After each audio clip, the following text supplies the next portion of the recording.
Leg locks were once seen as Jiu-Jitsu's dirty little secret.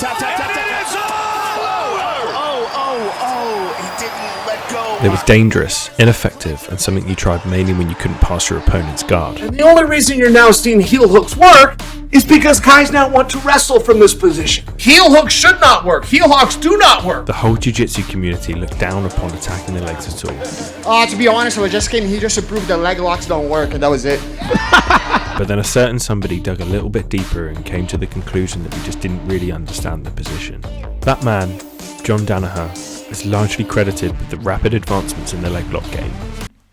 Well, two men really, but we'll get to that in a minute. John Danaher is widely regarded as one of the best coaches that's ever graced the sport. Some of his students include Craig Jones, Nicky Rod, Nicky Ryan, Ethan Krellerstein, Eddie Cummings, Gary Tonin, and even the undisputed GOAT, Gordon Ryan, and that's not even all of them.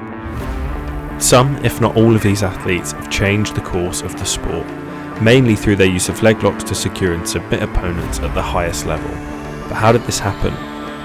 John, as a purple belt teaching at Renzo Gracie's, like most of us, had been shown various different leg attacks over the course of his tutelage. Foot locks, straight ankle locks, heel hooks, etc. But they were not, up to this point, a major part of his game. It's important that we remember at this point, leg locks were nowhere near as prevalent as they are today. Quite the opposite, in fact. That's where the second person comes in. Enter Dean Lister. The two-time ADCC champion at this point was famous for an Achilles lock that he was having a lot of success with on the competition circuit. When he finally got the opportunity to speak to Dean after class, John asked him how and why he focused so much on these Achilles locks. At the time it was a bit of a strange thing to focus on, and that's where Dean responded with maybe one of the most well-known lines in modern Jiu-Jitsu. Why would you ignore 50% of the human body? One sentence. Why would you ignore 50% of the human body? That was it. The seed was sown, and John's journey to revolutionise the sport of Jiu-Jitsu had just begun. Because of John's background as a PhD philosophy student at Columbia University, he often brought an academic approach to his teaching at Renzo's. So immediately after being given the spark by Dean, he started deeply studying the Ashi position and quickly identified the common misconceptions around at the time. The main two criticisms were that leg locks were too dangerous and that they didn't work on high-level opponents. John realised that those two things already contradict each other. They can't be dangerous if they're not effective. Another main criticism is the thought that you would lose position if you went for any form of leg lock. Why do I have to play the game? Why wouldn't I just sit up? The sucker was in good position. He sat back to a bad position. Take the position. Again, this didn't really make sense as this happens within multiple other areas of the sport. People sit back for arm bars and guillotines and lose position all the time, but the armbar or the guillotine isn't criticised as a position itself. All that was left was for John to realise that leg locks just simply didn't fit into the system that was Jiu-Jitsu at the time. So he changed it.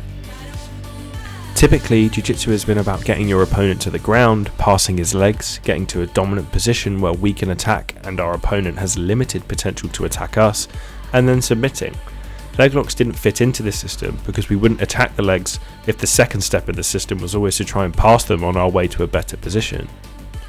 With this in mind, John flipped the system on its head. He started from the bottom, literally. You'll see that the majority of his students will often start in the bottom position by pulling guard, giving them easier access to the hips and legs of their opponents. He spent time developing systems to keep your opponent completely controlled within leg entanglements, showing that entering into the legs does not mean you have to give up position. How the battle goes from here will come down to one thing. Who wins that battle? Okay, go forward just a little more. Hook, stop. Boom. Right away. Okay, Gordon Ryan just won the battle. Essentially, at this point, the fight is over. Gordon Ryan in particular is excellent at demonstrating unbelievable control of opponents' entire body by controlling their legs first.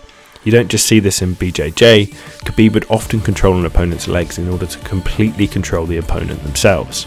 John and his students took advantage of a historic approach that ignored 50% of the human body, that failed to acknowledge the subconscious system we're all adhering to, that failed to think about Jiu-Jitsu in systems at all.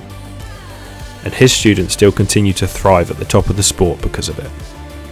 Almost 20 years after Dean and John met in that basement, his students are still using leg locks to beat the best grapplers in the world in devastating fashion. Number one problem with the Danaher Dong Squad's technique is that it is not something that would work in a street situation, right? Look at how I can poke him in the eye with my toe, okay? Look at how I could slash his carotid with my toenails, right?